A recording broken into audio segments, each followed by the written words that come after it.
Hey, what is going on, everybody? Boilon here, back for another video on Marvel Strike Force here today on Friday. Now, I want to do a little bit of a recap of some of the things that have happened this week. I also, in the second half of the video, I do want to go over a table for G20 gear on the Scopely recommendations of the characters. We talked about that for the Xavier Saga in a video or two ago, and I wanted to break it down as far as like what they're recommending and the kind of breakdown of minis, G20 minis, and the characters, the amount of origin characters. You know how you normally for a Dark Dimension you want to kind of make a even amount of characters when it comes to the minis. Typically, I want to go over that and what they're recommending. There's also some interesting stuff related to Negasonic Teenage Warhead that was in the game files yesterday that I managed to capture before things changed. So that'll be interesting. We're going to take a look at that as well. And we're going to do a little bit of polls here that I did the other day, yesterday, when Havok. So we're just a little clip of that. So it's a little bit of everything here today. So let's boil this down.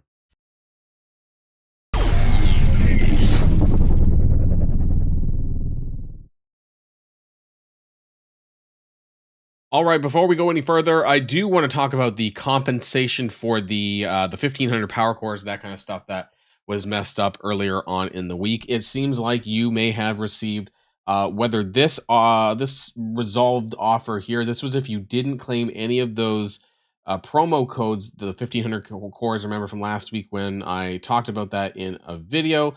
They did send 1,000 power cores to the people who did not claim any of the codes.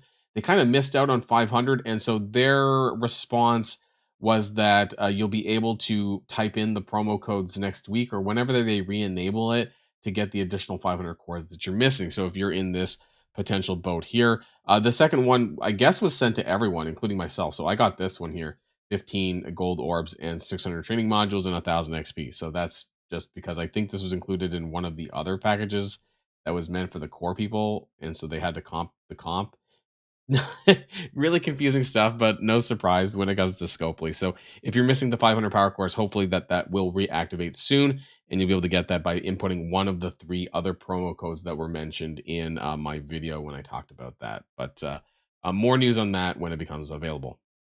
All right, and another thing that I'm recording in advance of Friday's video here, just throwing this into the video because why not? I'm sure you guys want to see me pull or get screwed on Havok's orbs, so I'm going to throw this into the video here as well. I said I was going to do it.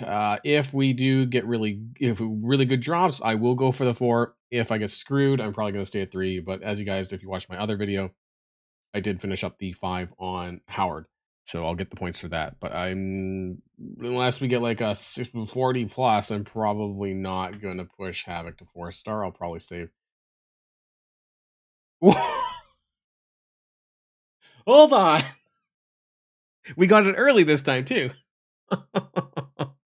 This is my third 80 if you count the 2 from Howard. Okay. I guess that means we're going for 4 Havok, right? That shaved off a lot of cores. We got to keep going. Now that means I'm going to get screwed for the rest of it, though, right? That's basically what that means. I'm not going to get any good luck from here. So that's an unlock right there. That was 4 orbs for 100, I think. All right, we're going to keep going for 180. Right? That's what I said. I said if we get a good drop, might get another. Will we? Oh, I thought that was purple in the middle. Nope, it was not. Maybe we might 8 6s. No, I'm going to get screwed, right? So maybe at the end of the day, it's going to balance out because I'm not going to get anything good from here on. Keep going, keep going, keep going. Come on. Creator luck. Creator luck. Content creator luck. Where's my... Oh, I had like epic pull music. You know what? I need to pull in my Raid Shadow Legends epic pull music for next time. If I ever do it. We got a blue. That's 10. Where am I at now? 154.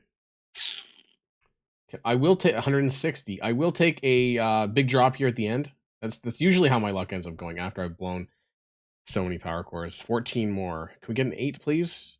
Can we get an 8 so I don't have to blow an extra orb just to... There we go. That's fine with blue. Okay, so 10.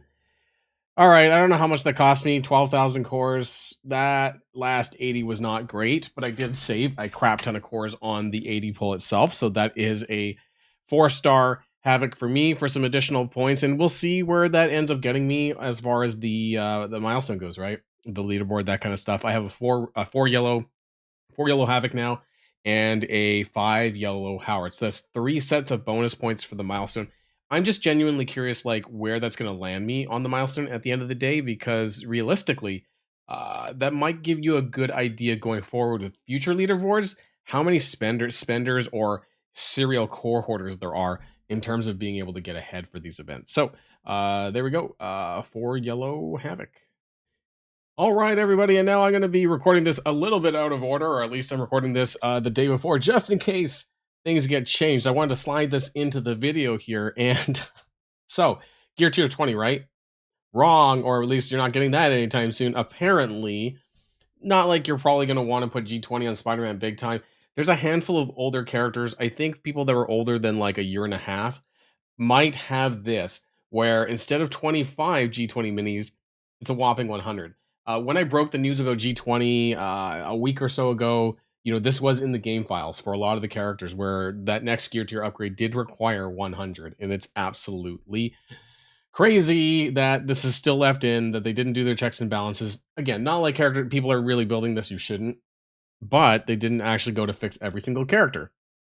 Also, I think I mentioned it in the intro, or at least I hope I did. And they they fucked up. And there is actually a stat rework to Negasonic. Now, I don't have her built up very high, which is why her stats are not very good, and you can't really notice it here at all. But just like Taskmaster, there was, and this was brought to my attention yesterday in a Discord, and I wanted to show you guys here in the character stats table, right? So this is the easiest place to do it. If we go up to this is, I believe, organized by health. No, it's organized by damage. But if you organize by health and you click on Negasonic, she's at 63, which there's no way she was ever here before, because she was a useless garbage X-Force character from, like, I don't know, 4 years ago. Like, it was a long time. So she's now on par with Void Knight and on health, and her damage, we'll go kind of show that as well. Her damage puts herself above Mephisto in damage. You see right here, 525. I mean, the number doesn't matter, but the ranking's what's important. So she's ranked ahead of Mephisto. She's just a bit. No, actually, Gladiator. I'm surprised Gladiator's that high, to be honest.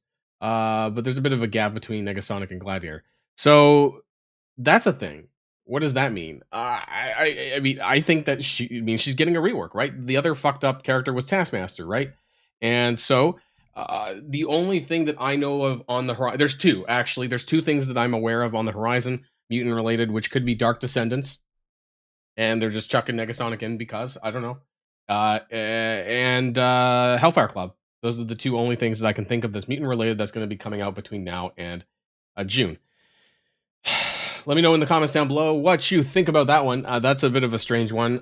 Special shout out to Cursed J, I believe, who was the first one to let me know about that in Discord. So crazy stuff happening that there's no reason for this one. Some people were making some arguments about Taskmaster, that they dropped it to make it easier for the Shadow King trials, things like that. I mean, there's no reason for this. So clearly they didn't know what they were doing. They pushed things by accident early, and now they've seemingly accidentally leaked themselves about a character that's probably going to get reworked, because there's no reason to have a stat boost otherwise. Just like Doctor Strange and Moondragon, when that was pushed like a week early, but this is like, we're talking probably at least a month early. Taskmaster's like 2 months early, so I don't know what's going on here. And so after talking about Negasonic and the stat changes that I saw yesterday, because again, I recorded that a little bit out of order because I wanted to make sure that I actually got a visual of that. It seems that they did revert this, because if you go back, actually this is no, the power again. So if we scroll back and we scale through, let's just do the damage, right? Because we knew where it was before, just earlier on in the video. It is back to 254. So a pretty big leap, because if you guys remember, I caught it where her damage stat was like on par with, it was better than Mephisto, right? So this is how you know that it was reverted. I still think that this is an indication that Negasonic is going to be getting a rework for one of the teams, and I think that they fucked up, because the only two characters that were adjusted for some reason was Taskmaster and Negasonic, and now both of them have been reverted. I think this is basically them saying that we are going to be getting a rework to Negasonic for one of the mutant teams upcoming. So it probably won't be for a while because I don't really expect it because I think Vigilantes is the next team personally. But nonetheless, if you are a newer player and you do not have Negasonic S7 Yellow, this might be a good time to do some shard farming on her if you need to. I know that they normally have the showcases and stuff like that to give you free shards, but they don't normally give you like, they're not going to max your character out for you. So if you do have some time to do this, make sure you check that out. And for the final second half of the video here, I want to do a little bit of a Gear 20 minis breakdown, which I did. So I did the five lanes, right? City, Global Hero, Global Villain, Cosmic Villain, and Hero Cosmic Lalandra. And I broke down the total amount of characters that are required for each one of them, and the mutant minis that are, sorry, the gear minis that I think are gear required, right? The pieces. So I want to make this clear that when I say gear required and it's a number, that means the total amount of equipment pieces, not including the unique. Everyone has a unique piece. That's not what I'm talking about here. But for each gear piece, it's going to require 25, 25, or 50 minis for each of the origins in order to complete. So just wanted to break that down in case anyone asks questions. This is just how my brain works. This is how it is. So starting with City, right? They recommended Blade, Oath, and the Vigilantes team. Now, I want to assume that it's probably going to be the new characters. Maybe, maybe not. But all of the new characters tend to be 3 gear pieces required for this one. So I'm going to assume that it's 3 across the board here. Mystic, Mystic, Skill, Skill, Skill, right? I'm pretty sure they're going to be geared with skill, but maybe not. Maybe I'll be surprised. For Global Hero, we're looking at Old Man Logan, we're looking at Jean Grey, and we're looking at the 3 Liberty. But in this case, Cap Sam, in my opinion anyways, Cap Sam, Falcon, because he's a support, right? And the same thing that I recommended for, if we get the news today about Kiln Tower, or the Tower, whatever it's going to be, right? Falcon is the support for the team. And probably Peggy Carter. I don't know a whole lot about Patriot, but I just want to assume that probably that they're thinking about Peggy as far as this goes. So we have Mutant, Skill, Tech, Skill. I'm pretty sure Peggy's Skill. Right, so again, 3 across the board. Actually, you know what? I'm pretty sure Logan is 3. I want to double check that. Yes, so I can equip 2 of the Gear 19 pieces there. So he has 3. It was just surprising. Was he 3 actually? Now that I think about it, was he 4 before for G19? I need to double check that actually. So Apocalypse for Global Villain, and then the 4. So they recommended Ares, but honestly, I do not believe that you would need to do that because Apocalypse and Ares share the same sort of passive for getting rid of Safeguard. Maybe it's if you don't have Apocalypse for whatever reason, but I think Apocalypse and 4 Orcus makes sense here. I would go with all of them again, minus Omega Sentinel. I think Omega Sentinel's healing would be overkill. I don't know if you'd necessarily need that. I would probably go with Lady Deathstrike, right? Which I believe they're all 3. I know the new characters, all the new characters these days are typically 3 gear pieces. Scientist Supreme, I'm pretty sure, like, where she should be pretty. There's Lady Deathstrike actually, so maybe she's 2. Is she 2? Lady Deathstrike's. Oh wow, okay. So she's even cheaper than I thought. Lady Deathstrike only requires 2 gear pieces, so that actually changes things a little bit. Oh, sorry, wrong character. Lady Deathstrike's 2. Is Scientist Supreme? She's 3. Okay. Lady Deathstrike was a cheaper one to build, so that's actually pretty good. That actually brings it down a little bit as well. I had to double check these. I should make sure I do that.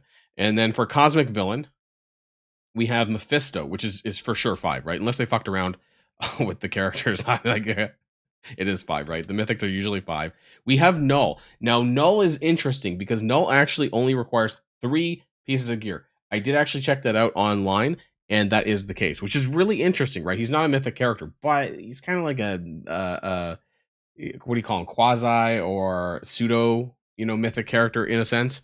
Thanos Endgame, Gore, and Gladiator. So we have Mystic, Skill, Bio. I know what you're thinking, that maybe not necessarily these characters, but that was recommended, right? They said Annihilators, Mephisto, and Null. I'm assuming they did not mean Ultimus, right? And Silver Surfer, because they're garbage. So that's kind of what I'm going with there. And then Hero Cosmic Lalandra. Obviously, we have Lalandra, who has Skill, 3 gear pieces. Odin, 5 gear pieces. Kahori, pretty sure she's 3 gear pieces. Havok, 3 mutant. And Groot, I think they actually changed Groot to 3, which is weird. So I need to fix this, actually, which is weird. I'm going to tell you why. Because going from gear 18 to 19, he was 5.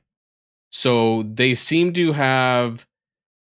Where's the base form? They seem to have changed things going from Gear 19 to 20. That some of the rework characters that were previously 5 are no longer that many pieces. So these are Gear 19 pieces for Groot, but only 3 Gear 20 pieces. So that's pretty interesting, which makes me wonder about Storm, because Storm was 5 from Gear 18 to 19, and now she's 4. So that's a little bit weird. Or was she always 4? I don't think she was. I thought she was 5. I was pretty sure someone from the recent X-Men reworks were 5. Maybe that was actually, maybe I'm thinking of Cable and Polaris. I didn't upgrade them to Gear 19 because they were really expensive. So there we go. It seems to have changed a little bit when it comes to that. Was Shadow King 4? 4. He's 4 for Gear 20. That's someone that I actually wanted to include in the Cosmic Villain section, now that I think about it. So I'm thinking of actually getting rid of Gladiator and putting in Shadow King. So then we're going to see, and that's 4, right? So we're going to see what the grand total is at the bottom. All right, and here is part of the problem, right? So after changing a little bit with the Groot, with the changes to Groot and then adding in Shadow King, I only have 2 bio characters. That's a bit of a problem, I think, because if we keep following the leaderboard, it depends on how many leaderboards and what minis they give away on the leaderboards, I think, going forward.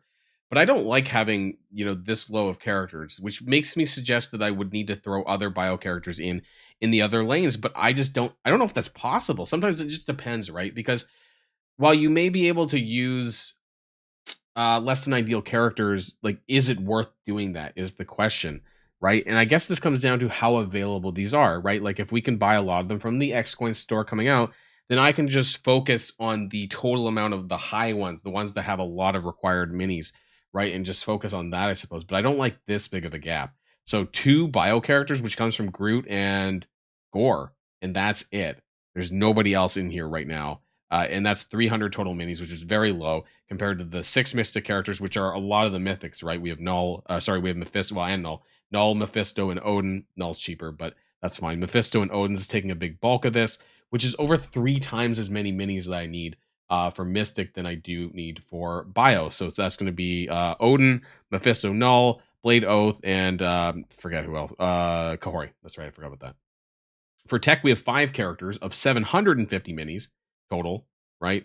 So that's not too bad there. Skill, 7 characters, 1050 minis. Now, it's 1 more character than Mystic, but it's because they don't consume as many minis, I suppose. And that's why it's less than Mystic overall. And then Mutant, since we added in Shadow King and swapped that around with Bio, with Gladiator, we're now at 5 characters with 900. That's because probably mostly of Apocalypse. Shadow King also requires 4 as well. So what does this say overall? If we kind of zoom out, take a look at everything, it tells me that if I wanted it to be more even, I would need to remove some of the Mystic and Skill characters and try to substitute Bio. But, there's only so many good characters to come. And I guess it depends on how slow you are as well, right? If I wanted to add in Bio, where would that come in? It depends on what kind of bio characters come out in the future, because there's really not a whole lot of good ones in the game right now. Like, I just want to kind of do a search on bio, like who would even be viable to include into the Xavier saga. And I want to look at some of my higher characters. I think I think some of the Spire Society actually do use bio gear pieces. I think, I know Peter does, right? Yeah, Peter definitely does. Is it just 1 and then he's skill? He's mostly skill, but has 1 bio. So, like, is there a way that I can use bio pieces on other characters? Not really, because we're not really wanting to use Super Scroll, and a lot of the other characters on the top of my roster that are bio are kind of trash, to be honest. Like, they're not characters that I want to bring up to Gear 20. So unless I were to, not do Shadow King and instead put Gladiator back in, that would be potentially an option there. My only concern about Gladiator is that he might tank himself to death. And that's why I don't know if that's something that I actually want to do or not. So I forgot Patriot's bio. Maybe that's an option too. Take out, because I said that the problem was Mystic and Skill. Take out Peggy and put in Patriot. That could be an option down the line, I suppose. There's some wiggle room there to maybe add in some bio characters. But aside from that, yeah, it's a bit lopsided, isn't it? I just wanted to share this with you guys because I thought it was a little bit interesting anyways, by Scopely's own recommendations. Now, they didn't clarify, when they said Vigilante and when they said Liberty, they didn't specify the character, right? So that's up to us, I suppose, to choose which characters at that point. But those are the ones that I thought were the best from those teams, in my opinion. Like especially from those three, I think are the best for Liberty. But that's just my thoughts, anyways. Let me know what yours are in the comments down below. I'm gonna leave it there. As far as the Friday video, there's some stuff in here. I think the Negasonic stuff was kind of the most interesting things here. And let me know where you think that she's gonna fit. Is she gonna be a Dark Descendant? Is she gonna be a Hellfire Club? Both of them sound kind of strange to me, but stranger things have happened in Scopely Marvel Strike Force land. That's it for Friday's video, everybody. Have a great weekend when yours hits, and I'll see you guys on the next video. And if you like this video, make sure you hit that subscribe button if you haven't already, and you'll be greatly helping out the channel. Have a great day, and I'll see you guys on the next one.